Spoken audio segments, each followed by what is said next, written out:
네, 여러분 안녕하십니까. 오늘은 11월 26일, 11월의 마지막 주일을 맞이해서 신약에 있는 말씀을 가지고 오늘 또 여러분들과 함께 하려고 합니다. 자, 오늘은 슬피 울며 이를 갈리라에 대한 묵상이란 제목으로 여러분들과 함께 하겠습니다. 자, 1년 전 우크라이나 전쟁이 일어날 때만 해도 세상은 슬라브계 민족 간의 싸움 정도로 생각하고 있었습니다. 네. 물론 러시아가 이제 유럽의 확장에 맞서서 일으킨 전쟁이라고도 생각을 하지만 또 유럽과 러시아 간에 오랜 기간 동안 갈등 관계에 있었고, 네. 그래서 뭐 그런 여러 가지 복합적인 상황이 있었지만 어쨌건 간에 자, 우크라이나와 러시아는 같은 슬라브계 민족입니다. 그래서 어찌 보면은 민족 상잔의 전쟁이 일어난 것이라고도 할 수 있는데, 뭐 러시아가 푸틴이 뭐 핵카드를 언급하기도 해서 뭐 세상을 긴장시키긴 했지만은 지금까지 1년 넘게 아주 이제 소모전이 펼쳐지는, 지금 지루한 소모전이 펼쳐지고 있는 그런 상황인 거죠. 자, 그런데 이번에 하마스의 이스라엘 공격이 터지자 많은 사람들이 꺼내든 말이 있습니다. 그 뭐냐면 뭐 세상 종말을 다시 또 논하기 시작한 거 하고 또 마지막 때를 이야기하기 시작한 것입니다.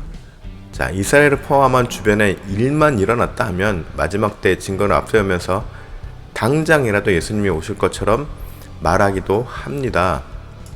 그러나 그렇다고 하면 이미 5차례에 걸친 이스라엘 중동 전쟁 중에 세상이 끝났어야 합니다.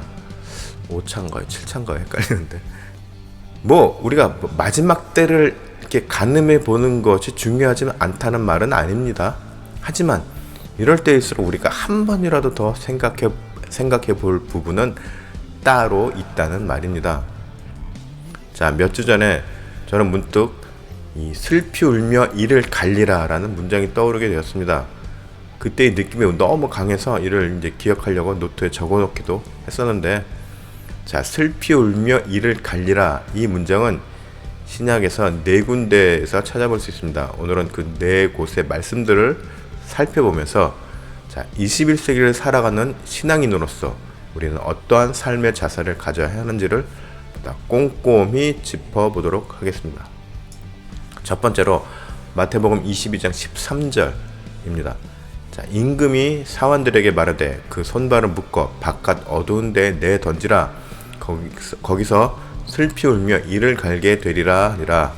자, 첫 번째 상황을 보면은 13절의 말씀 병행에 예수님께서 천국의 비유를 설명하시면서 말씀하신 잔치 초청과 관련한 부분입니다.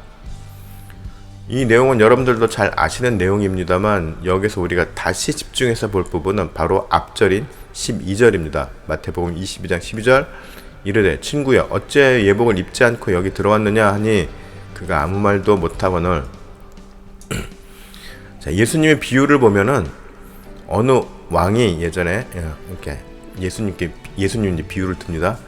자, 어느 나라의 왕이 잔치를 열어서 사람들을 초청하였다. 그런데 전부 다들 각자 바쁜 일 때문에 그 초청을 거부하거나 심지어 메시지를 전달한 종을 모욕하고 죽이기까지 하였다라는 것입니다. 물론 뭐 여기까지는 악한 행위가 명확해서 누구라도 심판받을 자들임을 우리는 쉽게 판단할 수 있습니다. 그런데 문제는 12절인 거죠.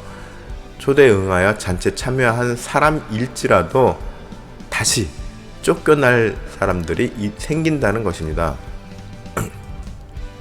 잔치에는 참여하시나 예복을 입지 않은 사람은 누구를 의미합니까? 네, 자신의 행위로 구원받기에 충분하다고 믿는 사람입니다. 즉, 자기 의를 앞세우는 사람이자 사람 앞에 겸손한 것 같지만 내적 교만함으로 가득한 사람들을 말합니다. 제가 한 4주 전인가요? 좀 됐는데 그 사람 얘기를 했었죠. 조로아스터교를 창시한 짜라투스트라의 조로아스터교의 그 핵심 내용이 뭐냐? 인간은 스스로의 노력으로 구원받을 수 있는 존재다라는 것입니다. 자기 의가 충만해서 내적 교만함으로 가득한 사람은 도대체 무엇이 문제인 것일까요? 바로 예수 그리스도의 의에 대해서 본인이 의식을 했던지 아니면 하지 않았던지 어쨌건 간에 예수 그리스도의 의를 부정하는 것이 되기 때문입니다. 이는 예수 그리스도의 십자가 희생을 부정하는 것과도 연결이 되고 하나님의 은혜를 감사함으로 받지 못하는 사람이기도 한 것입니다. 그래서일지는 몰라도 자신이 무엇을 잘못하고 있는지를 모를 수도 있습니다. 아니면 문제의 심각성을 깨닫지 못하거나 아니면 무시해서 가벼이 넘긴 사람일 수도 있습니다. 그러나 하나님의 은혜의 산물인 예수 그리스도의 십자가 희생으로 얻은 구원과 의롭다 함, 즉 칭의죠. 이것에 대한 감사함이 없는 믿음은 거짓 믿음이고 결국 잔치에서 쫓겨난 날 그런 조건임을 우리는 기억해야 하는 것입니다. 슬피 울며 이를 간다는 것은 정말 분하게 생각하는 것이죠. 조금 전에 말씀드렸지만 자신의 잘못을 깨닫지 못하거나 인정하지 않는, 즉 받아들일 수 없는 사람들인 것입니다. 자, 두 번째 사항은 마태복음 24장 51절 어미 때리고 외식하는 자가 받는 벌에 처하리니 거기서 슬피 울며 이를 갈리라. 자, 이 말씀의 배경은 마태복음 24장 45절에서 51절까지의 내용이 배경입니다. 자, 48절에서 49절 만일 그 악한 종이 마음에 생각하기를 주인이 더디 오리라 하여 동료들을 때리며 술 친구들과 더불어 먹고 마시게 되면, 자, 주인이 종에게 집을 맡기고 여행을 떠났습니다. 그런데 이 종이 게을러서 주인이 더디 오리라 하여 딴짓을 하는 것을 문제 삼고 있는 것입니다. 그리고 51절에 이러한 종을 외식하는 자라고 규정하고 있습니다. 이는 하나님과 사람들 앞에서 진실되지 않는 사람입니다. 다른 표현으로는 위선자라고도 하죠. 자, 우리가 보통 겉과 속이 다른 사람을 이중인격자 혹은 위선자로 이야기를 합니다. 그런데 때론 이 위선의 범위를 너무 넓게 잡아서 무차별적으로 사람들을 위선자로 몰아가는 경우도 있습니다. 사람들은 누구나 본인이 감추고 싶은 부분들이 있죠. 그렇다고 해서 모든 사람들이 다 위선자이지는 않습니다. 그렇죠? 거기에는 본인만의 프라이버시도 포함된 부분이 있을 수 있기 때문입니다. 누구나 나에게 드러내고 싶지 않은 부분들이 있기 때문에. 그러면 하나님께서 문제 삼으시는 외식, 즉 위선의 범위는 무엇일까요? 하나님의 의를 앞세우면서 남을 공격하기를 두려워하지 않는 사람입니다. 또 나아가서 하나님까지 속일 수 있다고 생각하는 사람입니다. 그러니 중심을 보시는 하나님께서 이런 사람을 가만두지 않으실 것은 너무나도 자명한 일입니다. 하지만 안타깝게도 이러한 부류의 사람들 역시 내가 무엇을 잘못했는지 깨닫지 못하는 사람들이기에 역시나 슬피 울며 이를 갈 만큼 분해할 사람들인 것입니다. 자, 세 번째, 마태복음 25장 30절 이 무익한 종을 바깥 어두운 데로 내쫓으라. 거기서 슬피 울며 이를 갈리라 하니라. 자, 이 세 번째 상황을 보면은 마태복음 25장 14절에서 30절까지의 내용으로 바로 우리가 잘 아는 달란트 비용입니다. 예전에도 몇 번 이 주제를 가지고 말씀드린 바가 있지만은, 자, 한 달란트 받은 종이 쫓겨납니다. 이 말씀에서 우리가 깨달을 수 있는 점은 무엇입니까? 네, 성도로서, 사역자로서 우리의 본분과 사명을 게을리지 않는 자세입니다. 말씀 묵상을 잘 하지 않는 것도 사실은 게으른 성도의 모습입니다. 그리고 매사에 상황 탓, 환경 탓을 하며 노력하지 않는 것도 게으른 사명자의 모습입니다. 자, 다른 시각으로 봤을 때 이 한 달란트 받은 종은 자신이 받은 한 달란트의 가치를 스스로 축소했습니다. 나는 겨우 한 달란트. 이걸로 뭘 할 수 있겠어. 그래서 자신이 받은 한 달란트의 소중한 가치를 그 소중함을, 그 사명의 소중함을 스스로 저버린 것입니다. 하나님께서 주시는 사회가 크기는 한 달란트, 두 달란트, 5달란트의 어떤 수치적으로 가늠할 수 없는 것이고, 누구나 다 똑같은 사명을 받은 소중한 사명자인 것을 이 종은 그것을 외면해 버린 거죠. 깨닫지 못한 거죠. 자, 기독교의 종교적인 생활은 아무리 열심히 하였을지 몰라도 어쩌면 주님 앞에서 내쫓기어서 슬피 울며 이를 갈 수 있는 사람인 것입니다. 역시 마찬가지로 자신은 열심히 신앙생활을 잘 했는데 왜 버림을 받아야 하는지 이해를 못해서 억울한 마음만을 갖는 사람일 것입니다. 따라서 성도는, 그리고 사역자는 하나님으로부터 어떤 사명을 받았으면 그 사명을 감당할 수 있을 수준에 이를 만큼 공부도 열심히 해야 합니다. 그래야만이 말씀도 잘 이해하고 하나님의 뜻을 제대로 수행할 수 있기 때문입니다. 저도 개인적으로 한 달란트 정도 받은 종 아닌가라고 생각할 수 있는데, 정말로 굉장히 경각심이 드는 말씀이기도 합니다.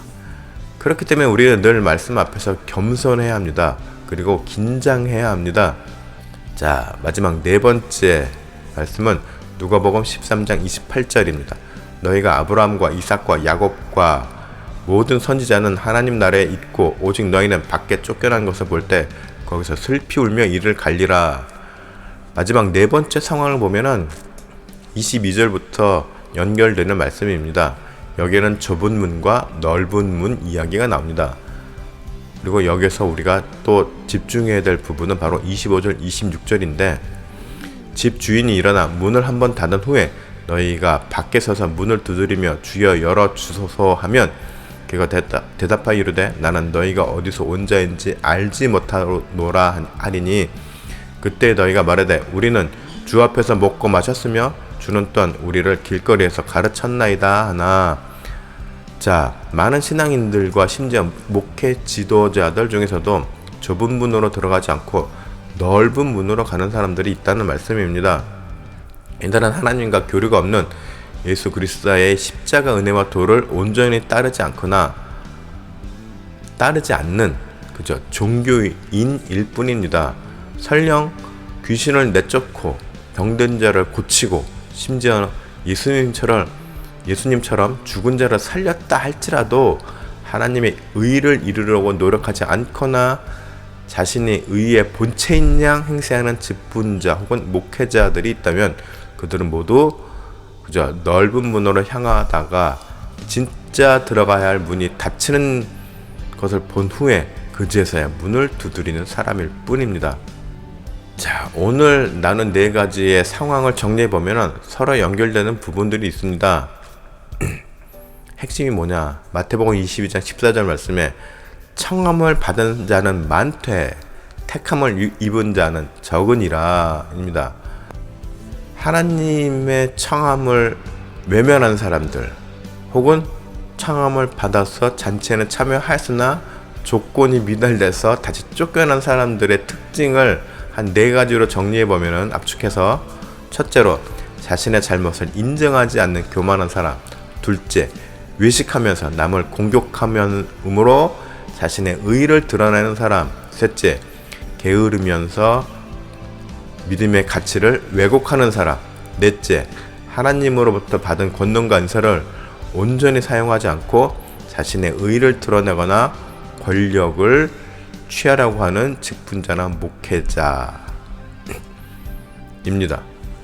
그리고 이러한 사람들의 공통적인 모습은 끝까지 자신의 잘못을 인정하지 않는다는 점입니다. 주님은 세상의 모든 사람들을 천국으로 다 초청하셨습니다. 중요한 점은 이 초청이 얼마나 귀한 부름인지 깨닫는 것입니다. 그리고 이 초청에 참여하였더라도 그 자리에 맞는 조건에 부합되려고 노력해야 하는 부분들이 있다는 점도 우리는 기억해야 합니다. 지금은 마지막 때의 징조를 찾는 것이 중요한 게 아니라 정작 마지막 때가 왔을 때 나는 과연 그 초청에 응하고 잔치에 참여할 만한 조건을 갖춘 사람인지를 돌아볼 때임을 잊지 맙시다. 저를 포함해서 여러분들 모두 주님의 천국잔치에 기쁨으로 만나는 영광을 누리는 천국 백성이 되시기를 축복합니다.